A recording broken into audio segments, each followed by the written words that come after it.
Nuevamente bienvenidos, es una alegría verles realmente y poder disfrutar de este tiempo juntos, que esperamos sea un tiempo de rica edificación a través de su palabra, por sobre todas las cosas, pero también de un rico tiempo en donde podamos crecer en comunión, en amistad fraterna, en poder crecer de la manera que el Señor esperaría. Algo que es bueno que usted deba saber también es que como iglesia hemos estado orando personalmente por cada uno de ustedes desde el momento de su inscripción. Hay hermanos que están deseosos de conocer a aquellos por los cuales estuvieron orando. Es una alegría saber que el Señor le ha encaminado acá, le ha permitido llegar acá y sabemos, es una razón más para poder dar la gloria a Él por lo que Él nos permite hacer, vivir, respirar y en lo cual también nos permite meditar. Hablar de autoridad en nuestros días es un ejercicio tremendamente peligroso. La razón es que por alguna triste situación allá en el comienzo, en el huerto del Edén, desde que la autoridad ha existido, la rebelión asociada también ha existido a esta. No es extraño ver en nuestro mundo la rebelión de los hijos hacia la autoridad de los padres, la rebelión de los empleados hacia sus empleadores, la rebelión de lo que significa ya incluso pueblos enteros hacia las autoridades políticas dominantes. También sin duda, de una manera cúspide allá, la rebelión hacia la autoridad de Dios con todo lo que Él ha establecido a través de su palabra.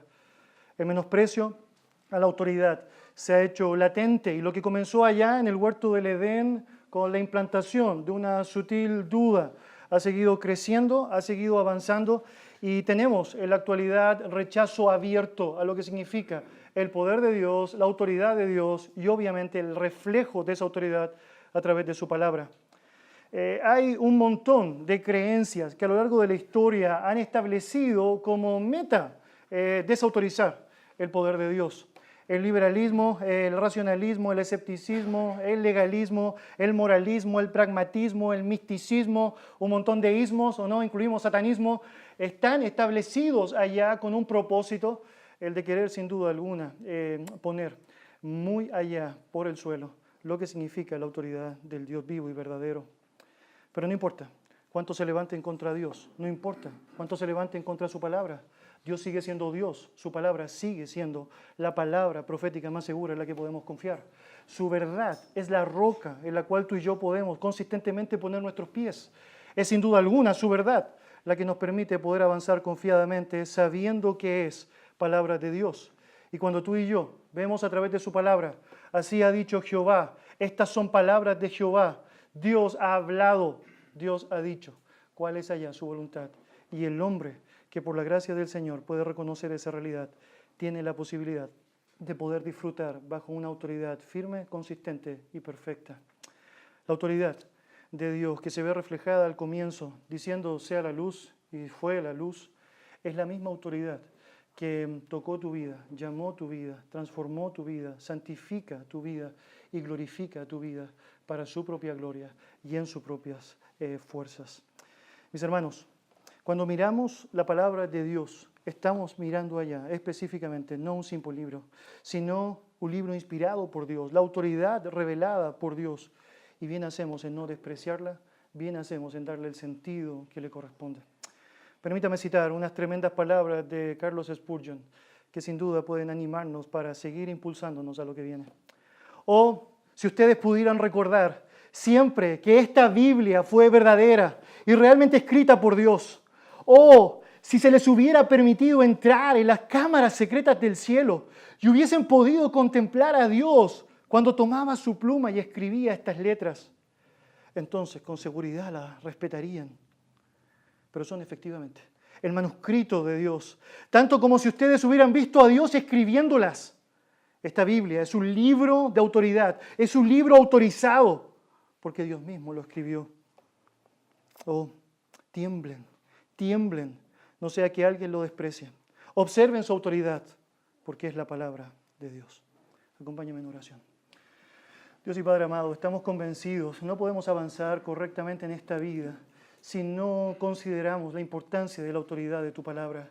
Señor, necesitamos sostener correctamente nuestra vida y poner nuestros pies en la firmeza correcta. Necesitamos construir sobre un fundamento correcto que ha sido establecido sin duda alguna por tu voluntad preciosa y perfecta por medio inicialmente de los apóstoles y profetas y en la cual, Señor, has perpetuado por medio de tu palabra todo aquello que es necesario para que el hombre de Dios sea enteramente preparado para toda buena obra. Señor, gracias por la autoridad de tu palabra, porque no solo nos redarguye, nos instruye, nos exhorta, nos alumbra, nos permite saber realmente por dónde debemos movernos.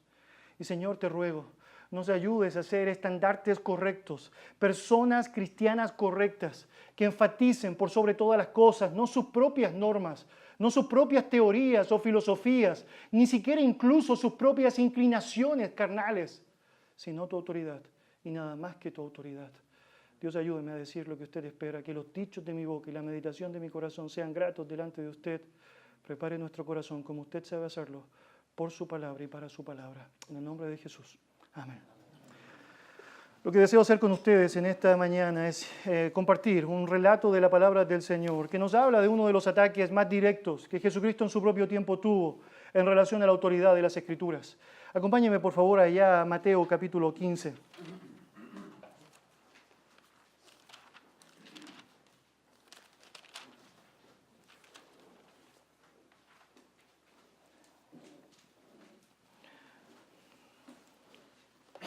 Mateo capítulo 15, voy a leer desde el versículo 1 hasta el versículo 9. Mateo capítulo 15, versos 1 al verso 9. La palabra del Señor dice así: Entonces se acercaron a Jesús ciertos escribas y fariseos de Jerusalén, diciendo: ¿Por qué tus discípulos quebrantan la tradición de los ancianos? Porque no se lavan las manos cuando comen pan. Respondiendo él les dijo: ¿Por qué también vosotros quebrantáis el mandamiento de Dios por vuestra tradición? Porque Dios mandó diciendo: honra a tu padre y a tu madre, y el que maldiga al padre o a la madre muera irremisiblemente. Pero vosotros decís: cualquiera que diga a su padre o a su madre, es mi ofrenda a Dios, todo aquello con que pudiera ayudarte, ya no ha de honrar a su padre o a su madre. Así habéis invalidado el mandamiento de Dios por vuestra tradición. Hipócritas, bien profetizó de vosotros Isaías cuando dijo: este pueblo de labios me honra, mas su corazón está lejos de mí, pues en vano me honran, enseñando como doctrinas mandamientos de hombres. Mis amados hermanos, es muy importante que tú y yo podamos dimensionar lo que realmente el texto nos está diciendo. Es evidente que los intentos desesperados del hombre por despreciar a Dios se han vuelto inmiscuidos allá en cuanto al desplazamiento de la autoridad de la palabra. De hecho, es esencial notar cómo lo que está sucediendo en el tiempo de Jesucristo acá es que las personas desean sacar, desplazar, abandonar lo que significa el poder operante de la autoridad escrita de parte de nuestro Dios. El contexto del pasaje nos sitúa en Genesaret. Y usted debe saber, esta zona que está ya bordeando el mar de Galilea, esa es la razón por la cual también se le llama lago Genesaret. Era una zona en donde Jesucristo no había hecho parte de su ministerio. Capernaum, al otro extremo, era la zona propicia en donde él llevaba adelante su obra. Hasta ese punto de la historia no había percibido gran parte de lo que era la grandeza, los milagros, la compasión y la maravilla de Jesús. La Biblia nos enseña en el contexto que Jesucristo ha alimentado a 5,000 varones en el lugar aledaño. Pero ahora ha decidido pasar con sus discípulos a esta zona específica. Mucha gente, al saber que Jesucristo está, han acudido donde se encuentra. Y el texto nos está mostrando cómo Él está dando su compasión sistemáticamente, sanando, ayudando, mostrando sin duda su amor a las personas. Obviamente, todo eso está generando un nivel de popularidad en Jesús que hace que de muchos lugares personas quieran ir a saber quién es Él y quieran recibir de Él lo que saben, pueden entregar o encontrar en su nombre. Lo cierto es que dentro del grupo de personas que van a saber un poco más de Jesús, el texto nos muestra, va un grupo de sacerdotes y escribas de Jerusalén. Este es un detalle muy importante. La razón es que hasta ese momento de la historia toda la oposición de Jesucristo había estado graficada básicamente en la autoridad y el sacerdocio de Nazaret. Ahora la popularidad ha sido tan alta y ellos no quieren perderla que los propios sacerdotes y escribas de Jerusalén, del templo, están dirigiéndose allá, no solamente para saber un poco más de Jesús, sino obviamente para manifestar abiertamente la oposición a Él. Meterte con los sacerdotes del templo, eso sí que es duro, eso sí que es complejo.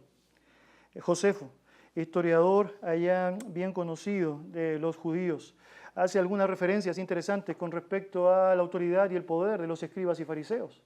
Él menciona, por ejemplo, que era una secta de enorme influencia en los judíos, al punto de que ellos podían señalar cualquier cosa relacionado con la política o lo que fuese, y las personas lo asumían como una verdad dogmática que no podía ser adulterada.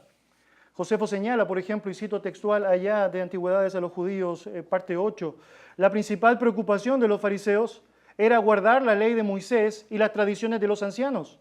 Los fariseos vivían en diferentes comunidades y en cada comunidad había un escriba a cargo quien servía como autoridad para interpretar la ley. Entonces, con eso en mente, usted debe saber, ellos que eran muy recelosos de lo que era la tradición judía, van a donde este hombre que está revolviendo el gallinero y deciden hacer algo, actuar de manera beligerante hacia su nombre. Ahora mira otra vez lo que dice el pasaje allá, versículo 1. Entonces acercaron a Jesús ciertos escribas y fariseos de Jerusalén, diciendo, ¿por qué tus discípulos quebrantan la tradición de los ancianos? Porque no se lavan las manos cuando comen pan. Ahora, es bien interesante lo que está diciendo el texto. Ellos, de acuerdo a sus criterios, encontraron una razón para criticar a los discípulos de Jesucristo, y con esto obviamente a Jesús. Esa razón estaba argumentada en su tradición. Ellos no se estaban lavando las manos antes de comer. Varias cosas para decir al respecto que creo que son importantes de ser mencionadas como punto al margen. Nota, ellos saben, no pueden encontrar nada directo en Jesucristo, es impecable, Él no puede ser tentado, ni Él tienta a nadie. Por lo tanto, deben buscar una razón para acusarle pensando en sus discípulos. Creo que es un buen punto de aplicación para tu vida y para mi vida. Usted debe saber, Jesucristo es sin tacha, nunca vas a encontrar nada justo con lo cual juzgarle, pero sí debe saber, estamos nosotros. Y tú y yo, sin duda alguna, podemos ser causantes de la blasfemia de la doctrina, sin duda alguna podemos no adornar correctamente su verdad y podemos ser instrumentos que menosprecien delante de las personas lo que significa la autoridad de nuestro Dios. Es muy interesante, porque estos fariseos están encontrando algo allá basado en su tradicionalismo que consideran es una buena razón para criticar el ministerio de Jesús. El problema es que todo eso que están utilizando como un argumento no es algo que tiene su base en las Escrituras.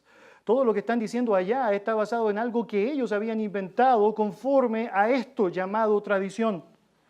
Bien dijo Mateo 23 cuando Jesucristo está exhortando a estos hombres que ellos tomaban allá unas cargas pesadas y las ponían sobre las personas, cargas que ni ellos mismos estaban dispuestos a cumplir.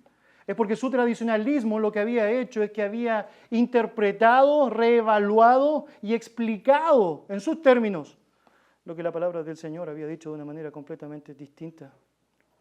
La acusación que se hace acá es una acusación directa. Ellos no se lavan las manos antes de comer. Y en nuestro léxico eso parecería, bueno, casi algo de niños pequeños, ¿o no? Lávate las manos. ¿Por qué no te lavas las manos, o no? Lo cierto es que para ellos tenía todo un valor ritual que no quería ser despreciado. Ellos asimilaban, sin duda alguna, que su tradición había impuesto una norma que debía ser concebida. El lavarse tenía que ver con un ejercicio ritual que no tiene su asidero escritural. De hecho, cuando tú lees todo el Antiguo Testamento, te das cuenta que hay una gran cantidad de enseñanza relacionada con el lavamiento de partes del cuerpo, pero nada asociado con lo que significa el comer el pan. Y no queremos decir que no es bueno lavarse las manos, por favor, lávese las manos. Lo que queremos decir es que cuando usted y yo decimos que eso es palabra de Dios, estamos mintiendo. Estamos despreciando y desplazando la autoridad de la palabra del Señor. Cuando nosotros establecemos criterios por sobre la Escritura, lo que estamos haciendo en la práctica, sin duda alguna, es diciendo la autoridad de la Biblia no es lo más importante, sino lo que yo mismo he establecido, lo que mi grupo y yo hemos establecido. No hay una sola indicación de lo que significa el lavamiento de manos antes de comer pan. Y otra vez, usted va a notar a través de Levítico, Número, incluso Éxodo, varias indicaciones con respecto a lo que significa las lógicas higiénicas, en cuanto a lo que significa incluso ciertos lavamientos rituales para los sacerdotes.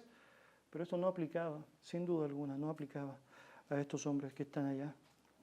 La tradición de los ancianos había tomado un lugar beligerante y ese lugar había desplazado en sus propias intenciones la autoridad de la Escritura. Ellos habían reproducido de manera oral sus propias interpretaciones, interpretaciones que luego sabemos fueron establecidas en la Mishnah, fueron establecidas también en el Talmud, obviamente adulterando el valor, adulterando el peso escritural que debe estar siempre arraigado en la palabra y solo la palabra. Por lo tanto, tal acusación que ellos están haciendo a los discípulos no tiene asidero, no es un pecado. Tal acusación que están haciendo allá no es algo que Dios iba a juzgar abiertamente.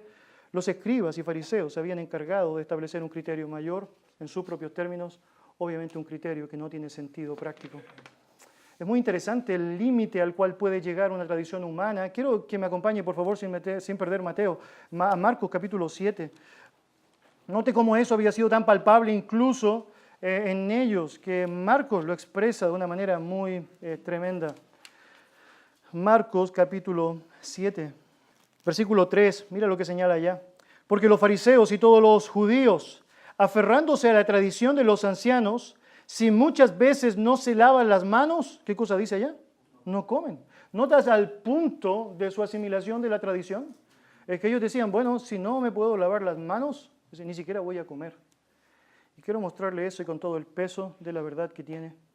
Ellos estaban dispuestos no solamente a creer esa tradición, estaban dispuestos a morir por el cumplimiento de esa tradición. Y yo creo tú y yo debemos considerar lo que significa el peligro que en nuestros propios días existe en relación a asimilar una tradición y aún estar dispuestos a morir por una tradición que claramente no tiene peso, que claramente no vale la pena, que claramente es impropia ante la autoridad de la Escritura. Hermanos, cuando hablamos de tradición, no hablamos de algo lejano, no estamos hablando de algo que es específicamente adosado al tiempo de Jesucristo. Usted y yo debemos saber que no hay nada nuevo bajo el sol, la historia va repitiéndose. En el Concilio de Trento, por ejemplo, usted debe saber allá en el siglo XVI, la Iglesia Católica estableció lo que significaba la tradición como una norma importante de interpretación y de aceptación como la autoridad imperante. Déjeme citar para usted el Catecismo Católico, por ejemplo, allá en la página 34, el párrafo 95. Dice lo siguiente: la tradición, la escritura y el magisterio de la Iglesia, según el plan prudente de Dios, están unidos y ligados, de modo que ninguno puede sustituir sin los otros. Los tres, cada uno según su carácter y bajo la acción del Espíritu Santo, contribuyen eficazmente a la salvación de las almas. Por lo tanto, ellos están diciendo, tradición y la escritura son exactamente lo mismo, tienen el mismo valor. Y cuando haces eso, estás compartiendo la autoridad de la Escritura, finalmente estás desplazando la autoridad de la Escritura y estás diciendo incluso que esta es una herramienta sólida para la salvación del alma. Bien interesante cuando sigues leyendo el Catecismo Católico, porque la pregunta que tú y yo podemos hacernos cuando vemos que hay tres autoridades que comparten el poder, bueno, ¿qué pasa cuando éstas están en desacuerdo? Bueno, ellos dicen, es el magisterio quien determina. Por lo tanto, en la práctica, todos estos intentos por querer establecer una norma de conducta distinta o superior, lo que hace es despreciar, desplazar el poder de la Escritura. Mis hermanos, no es muy ajeno a lo que significa nuestra propia realidad, la esfera del cristianismo. Tú y yo muchas veces estamos arraigados en la mala práctica de tradiciones. Muchas veces debemos arrepentirnos ante Dios porque hemos establecido dogmas que nunca fueron normados por la Biblia, nunca fueron mandatados por la Biblia, pero hemos sido partes y en muchas ocasiones cómplices directos de lo que eso significa. Compartí ayer con el hermano Iván algunos de mis grandes arrepentimientos y humillaciones en el pasado, obligando a ciertas personas, diciéndoles básicamente que una forma de vestir era la forma que honraba a Dios, de hecho era la forma que Dios mandaba, agregando a la corbata un valor que no tiene. De una u otra manera, usted y yo debemos saber, estamos inmiscuidos en una lógica en donde hemos establecido principios de hombres por sobre la autoridad de la Escritura, y cuando hacemos eso, lo que estamos en la práctica realizando es desplazar la autoridad que ésta tiene. Aprendí desde pequeño una frase que me aliviaba muchísimo. Dios castiga, pero no a palos. ¿Escuchó esa frase? Era de gran esperanza, realmente, era de gran esperanza. Hasta que en un momento determinado, Hebreos capítulo 12 dice que Dios azota al que tiene por hijo. Menciona allá una pequeña contradicción. Y no es una contradicción de Dios. Era un problema con mi tradición. Mis amados hermanos, usted y yo debemos dimensionar de manera muy efectiva, de manera muy práctica, todos estos intentos que parecen muy sutiles. ¿Qué problema hay con que personas quieran vivir ciertas normas o prácticas o dogmas? Bueno, el problema es muy serio, porque si te alejas de la autoridad de la palabra, te alejas finalmente de Dios. Y no hay garantía para tu vida tampoco hay esperanza para tu vida. La religión humana, mal entendida, es precisamente la que contamina al hombre. Y quiero mostrar eso porque es bien interesante. Cuando tú vuelves allá a Mateo capítulo 15, tú notas finalmente el gran motivo, la gran razón que argumentan los religiosos es que se contaminaban los alimentos cuando los discípulos no pasaban por este ritual del lavamiento de manos. Lo que la práctica de Jesucristo está diciendo es algo muy abierto, muy directo. Lo que realmente contamina el corazón del hombre es el desprecio, es el rechazo, es el abandono, es el desplazamiento de la autoridad de la palabra de Dios. Y tú debes saber, cuando eso sucede, finalmente hay una perdición asociada, la putrefacción empieza a salir, obviamente empieza a asomar. Cuando pensamos que Dios y su palabra pueden ser desplazados por tradiciones de hombres, cometemos un error garrafal, tremendo error garrafal. Nota la respuesta de Jesucristo, vuelve allá a Mateo capítulo 15, versículo 3. Respondiendo él les dijo: ¿por qué también vosotros quebrantáis el mandamiento de Dios por vuestra tradición? Porque Dios mandó diciendo: honra a tu padre y a tu madre, y el que maldiga al padre y a la madre muera irremisiblemente. Note que el Señor dice algo muy interesante allá en el lenguaje. Él dice: ¿por qué también vosotros? Es bien interesante, es porque Él asume que los discípulos se han quebrantado una tradición. Es decir, y Él no va a tomar un minuto más para tratar de refutar el hecho de que ellos adulteraron una tradición. Es decir, eso pasó. El punto es que eso no es relevante. Lo relevante es si contrastas eso con lo que realmente ellos estaban adulterando, que era sin duda alguna la palabra del Señor.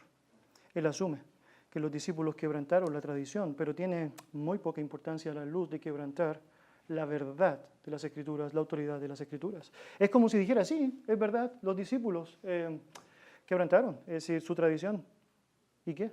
Ustedes quebrantan la palabra, ustedes quebrantan la autoridad de las Escrituras. Llama la atención el ejemplo que Jesucristo utiliza. Es porque Él hace específicamente aquello que tú y yo deberíamos hacer. Si creemos en la autoridad de la Escritura, bueno, cita las Escrituras. Si creemos en la autoridad de las Escrituras, bueno, usa las Escrituras, vive conforme a las Escrituras, utiliza las Escrituras como la herramienta propicia para poder entablar conversaciones y obviamente generar el discernimiento que solo ella puede generar en el corazón y en las mentes de las personas. El texto está diciendo allá: porque vosotros decís, versículo 5, cualquiera que diga a su padre y a su madre: es mi ofrenda a Dios todo aquello que pudiese ayudarte, ya no ha de honrar a su padre y a su madre, así habéis invalidado el mandamiento de Dios por vuestra tradición. En el verso 4, Jesucristo está citando muy descriptivamente dos pasajes de la palabra del Señor puestos allá en el Antiguo Testamento. Pasajes que seguramente tú y yo, como hemos sido hijos y somos hijos, hemos escuchado en más de alguna ocasión: honra a tu padre y a tu madre. Obviamente aquellos que ahora somos padres sabemos el valor que esto tiene de ser repetido permanentemente a nuestros hijos. Honra a tu padre y a tu madre. Y sin duda tú y yo sabemos, este es el cuarto mandamiento allá, Éxodo capítulo 20, versículo 12, es un mandamiento con promesa. Y Jesucristo no pierde tiempo tratando de refutar su tradición, muy interesante, no pierde tiempo tratando de inmiscuirse en discusiones humanas. Él entendía muy bien antes de que fuera escrito Romanos 14, no contenda sobre opiniones. Él sabe, aquí hay un punto neurálgico, lleva la discusión a la palabra. Y en la palabra, obviamente, tú y yo tenemos la posibilidad de ser confrontados, de ser estocados por la espada y de, sin duda, manifestar el discernimiento correcto para poder interpretar lo que es cierto.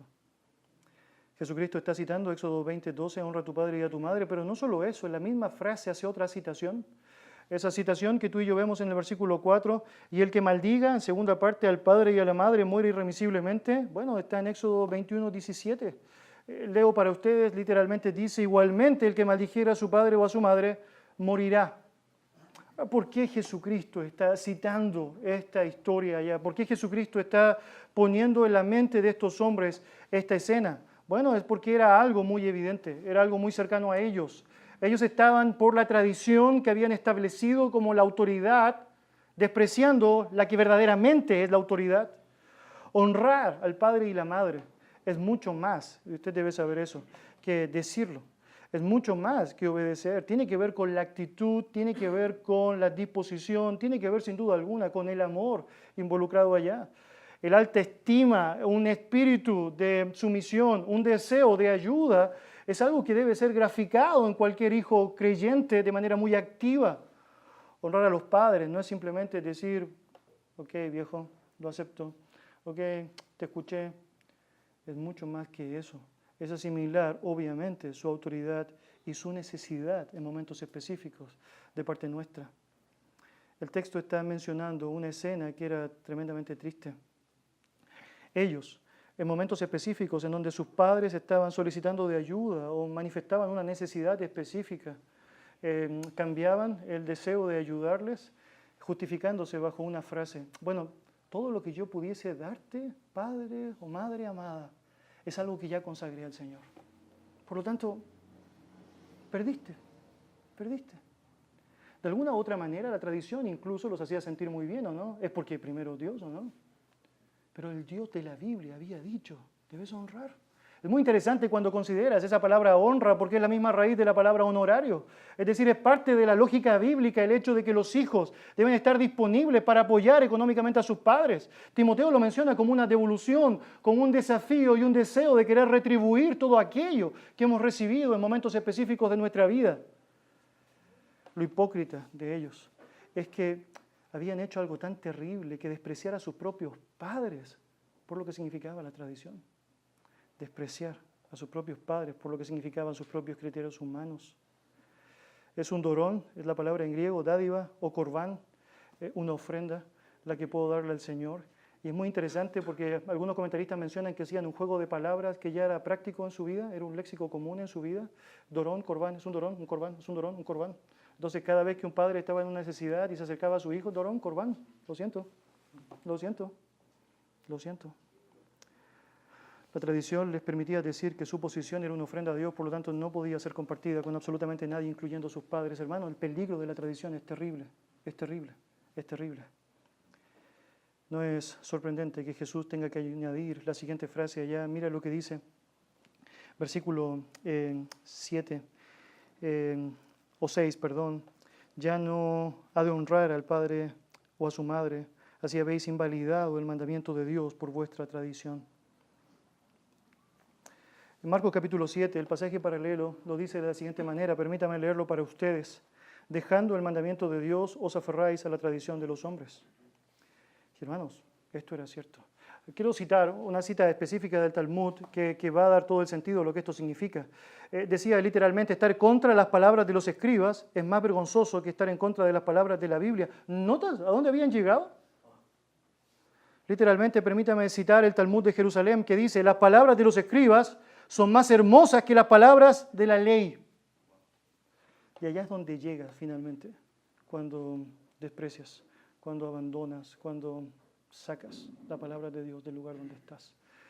Hermano amado, usted y yo estamos en una posición de liderazgo por la gracia del Señor, esa misma gracia que necesitamos tener permanentemente para poder hacer lo que corresponde, encauzar a las personas no a nuestra propia obediencia, sino a la obediencia a Cristo.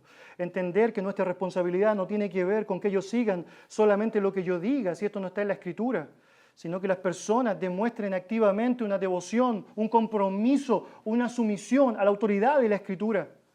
Cuando usted y yo llenamos nuestras congregaciones de tradiciones humanas, lo que vamos a lograr automáticamente es un respeto al hombre, una sumisión al hombre, una dependencia en el hombre, un miedo al hombre. Pero no vamos a lograr, bajo ninguna expectativa, lo que significa una sumisión al libro de los libros, la santa palabra del Señor.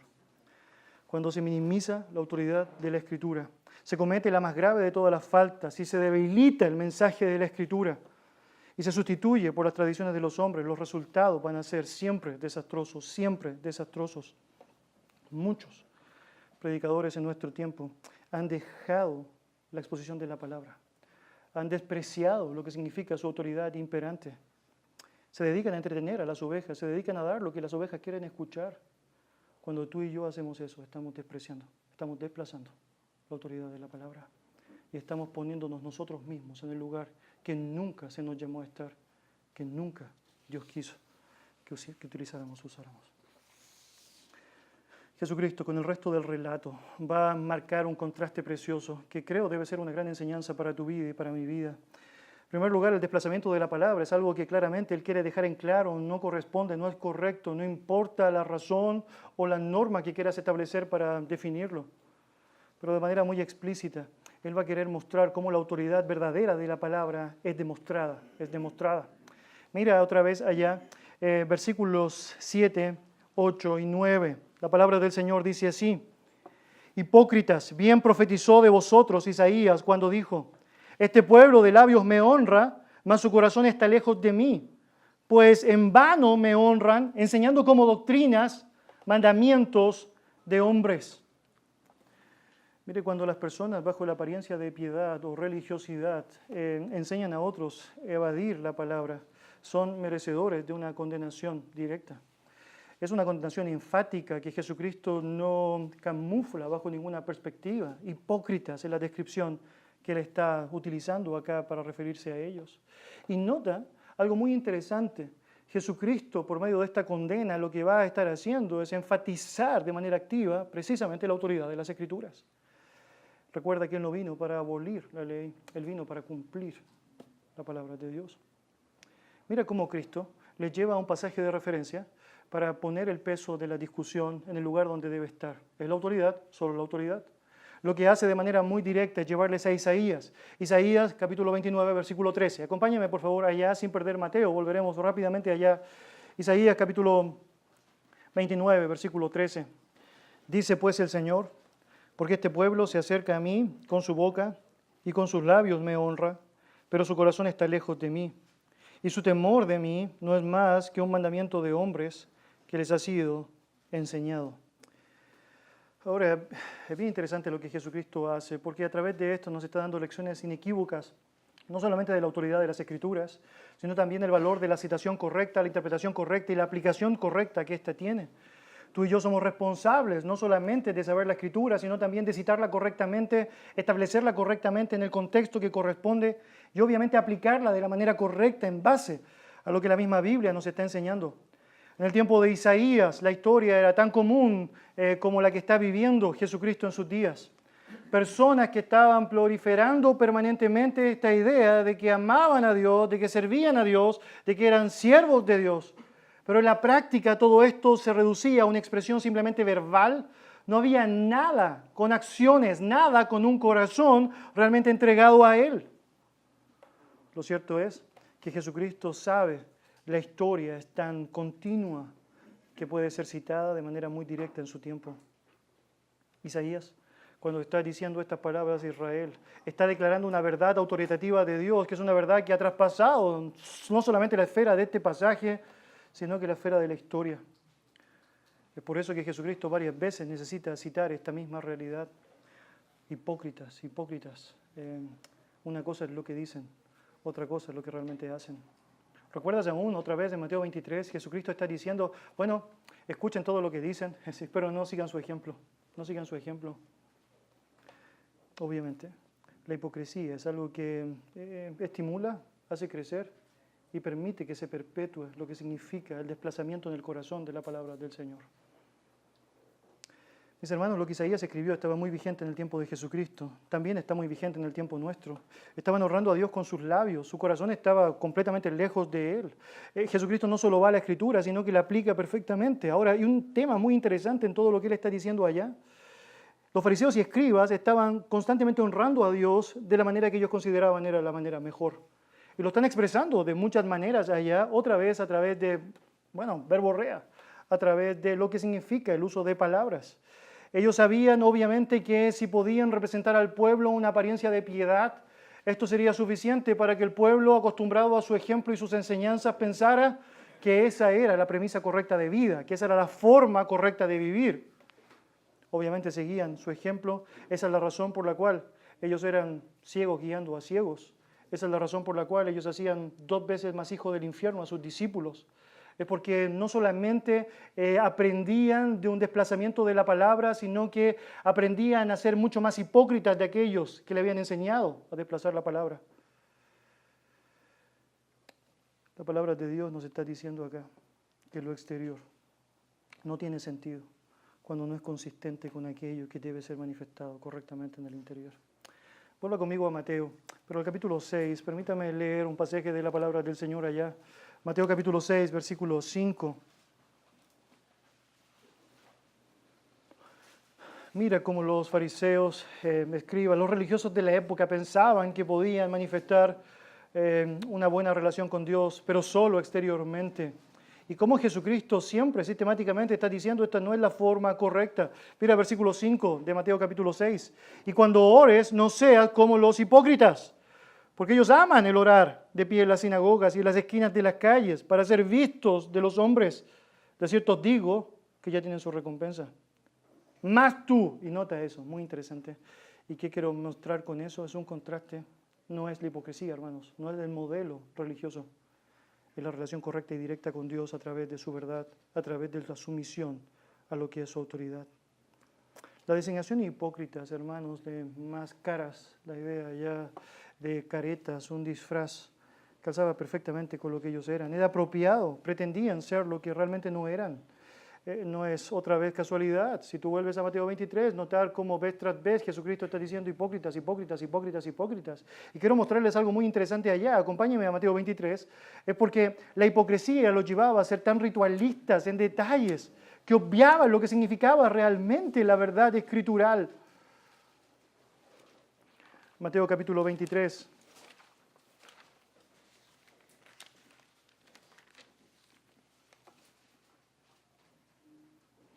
Dice el verso 23, ay de vosotros, escribas y fariseos hipócritas, porque diezmáis la menta y el eneldo y el comino y dejáis lo más importante de la ley, la justicia, la misericordia y la fe. Esto era necesario hacer sin dejar de hacer aquello. Hermano, yo no sé si usted puede pasar simplemente sin meditar un poquito en lo que está mencionando el relato allá. ¿Sabe lo que significa diezmar la menta y el eneldo? ¿Sabe lo que es diezmar el comino? Necesita tener mucho tiempo para hacer eso. Esa es la verdad. Necesita tener mucha paciencia para hacer eso. La paciencia que necesita un hipócrita para tratar de mostrar ritualismo antes de mostrar una sumisión a la palabra del Señor. Mira, versículo 24. Guías ciegos, que coláis el mosquito y tragáis el camello. ¿Sabes lo que hacían? Hacían una malla allá para poner los vasos para que tomaran y no pudiese pasar allá mosquito. Recuerda, el agua allá no era agua como la tenemos ahora, más bien filtrada. Por lo tanto, ellos no querían contaminarse de ninguna manera, al punto que hacían mallas allá. Jesucristo está diciendo, se preocupan de esos detalles, finalmente se están tragando un camello. Un camello. ¿Por qué? Bueno, porque desprecian la autoridad de la palabra, porque niegan la realidad. Estaba recordando algunas de las normas que los fariseos tenían, y hay muchos historiadores que han establecido varias cosas, han establecido y han manifestado, han escrito varios elementos que ellos utilizaban como parte de su tradición para aplicar o justificar ciertas normas. Recuerda, eran muy recelosos de lo que era el día de reposo, pero el problema con todo eso en el día de reposo es que aún ellos, a través de la tradición, agregaban cargas que nunca fueron parte de la norma de Dios allá en los 10 mandamientos. Déjenme mencionar algunos detalles nomás, por ejemplo, el tema de una carga. Recuerda, no podías llevar carga, eso es lo que decía su tradición. El punto es que cuando tú estableces que no puedes llevar una carga, necesitas después establecer a qué te refieres cuando dices carga. Entonces la tradición se amplía, se agranda, obviamente tienes mucho más que tener que decir allá. Ahora, ¿cómo lo decían? Una carga era cualquier cosa que pesara tanto como 2 higos secos. Entonces, ellos lo graficaron. En el día de reposo, si una persona cargaba algo mayor a 2 higos secos, estaba pecando, estaba violando su tradición. ¿Sabes lo que es tomar 2 higos secos? Hermano, no podría comer ni un pedazo del queque que tenemos ahí, si fuera sábado. Obviamente tendría que lavarse las manos antes, recuerda. No podías, 2 higos secos. Estaba prohibida hasta la menor insinuación de trabajo. Hasta cualquier cosa que se pudiera considerar simbólicamente como un trabajo era algo que no podía ser asimilado. El gran maestro judío Maimónides había de decir, arrancar espigas es arrancar una especie de siega. Por lo tanto, si tú ibas por la calle y sacabas una espiga allá, tú estabas segando, estabas cosechando. Eso está muy mal, estás trabajando. Al arrancar espigas eran culpables de segar. Al restregarlas con las manos eran culpables de trillar. Al separar el grano de la paja, probablemente soplando, eran culpables de aventar. En todo ese proceso eran culpables de preparar una comida en sábado, porque todo lo que hubieras de comer el sábado había de prepararlo el día antes. Miren, los judíos ortodoxos decían lo siguiente, voy a citar para ustedes el libro de los Jubileos, que tiene un capítulo específico, en el capítulo 50 ya, sobre los detalles de lo que es la observación del sábado. Dice, el que se acuesta con su mujer, o se propone hacer algo en sábado, o tiene intención de hacer un viaje, hasta la intención de hacer un viaje, ya está trabajando. ¿Cómo está trabajando tu mente? o se hace plan de comprar o vender, o sacar agua, o levantar una carga, es culpable. Cualquier persona que haga cualquier trabajo en sábado, ya sea en su casa o en cualquier otro lugar, o hace un viaje o labra una granja, cualquier persona que enciende un fuego o monta una cabalgadura o viaja en barco por el mar, cualquier persona que golpea o mata algo, cualquiera que atrapa un animal o ave o un pez, cualquiera que ayuna o hace guerra en sábado, la persona que haga estas cosas debe morir. Morir. Y Dios dijo, cualquiera que maldice a su madre y a su padre muere irremisiblemente. No importa tanto. Pero si cargas más de 2 higos, tienes que morir. La tradición finalmente termina siendo una carga mayor de la que las personas pueden llevar. Y con eso se atrapan a sí mismos. Con eso nos atrapamos a nosotros mismos. Con eso nos engañamos a nosotros mismos. Y tú y yo debemos saber, Dios no puede ser burlado. Dios no debe ser burlado. La adoración que estos hombres estaban llevando a cabo era una adoración vana. Vuelva conmigo allá, por favor, a Mateo, capítulo 15.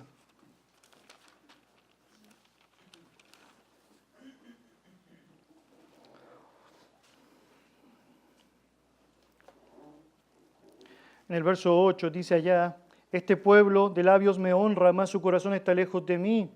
Versículo 9, pues en vano me honran. Esto es vacío, no tiene sentido, es fútil, no tiene valor en sí mismo. ¿Por qué?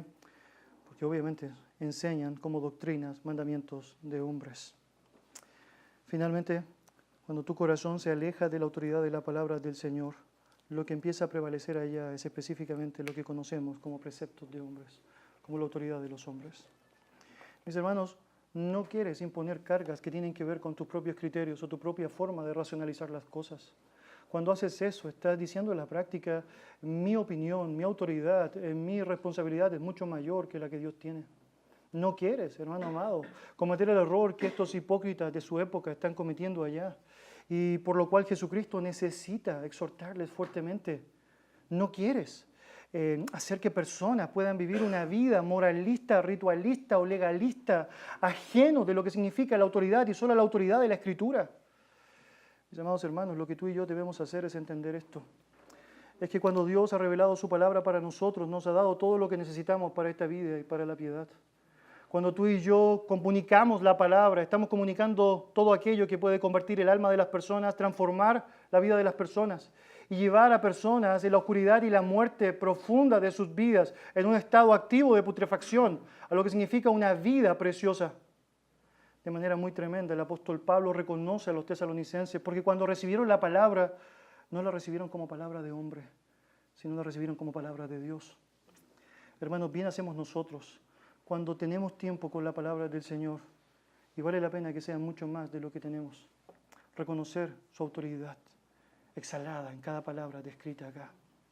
Pero bien hacemos nosotros también cuando comunicamos su verdad, comunicarla tal cual como está allá, porque lo que queremos hacer no es otra cosa que manifestar esa autoridad a las personas, para que las personas, igual que nosotros y junto con nosotros, se sometan al libro de los libros, la palabra del gran Dios. Vamos a orar. Señor y Dios, gracias por darnos el privilegio de poder asimilar nuestra vida a lo que significa tu palabra. Gracias porque tu palabra hace entender a los simples, Señor, y confesamos, asumimos, reconocemos nuestra necedad asumida en la propia carne. Por lo tanto, necesitamos permanentemente de tu gracia para poder dimensionar y recordar cada vez con mayor fuerza la importancia de la autoridad y solo la autoridad de la Escritura. Señor, ayuda a nuestra vida el saber que hay una autoridad fuera de nosotros, que permanece para siempre, por lo tanto no cambia, no se tranza, no está siendo adulterada para el gusto del consumidor, a la cual podemos seguir, a la cual podamos obedecer, a la cual podemos, Señor, someter nuestras vidas. Señor, bien hacemos cuando meditamos en la palabra del Señor y reconocemos que eres tú mismo allá, diciendo todo lo que necesitamos saber. Dios, ayúdanos, no solamente a dimensionar eso en nuestra vida, sino también a comunicar esa realidad a otros. ¿Quieres saber una respuesta? Anda a la palabra del Señor. ¿Quieres buscar un consejo sabio? Anda a la palabra del Señor. ¿Quieres saber cómo restaurar tu vida? Anda a la palabra del Señor. ¿Quieres saber cómo arrepentirte de manera correcta? Anda a la palabra del Señor. ¿Quieres ser más santo? Anda a la palabra del Señor. ¿Quieres estar en el cielo? Anda a la palabra del Señor. ¿Quieres ser como Cristo? Anda la palabra del Señor. La palabra y solo la palabra. En tu nombre. Amén.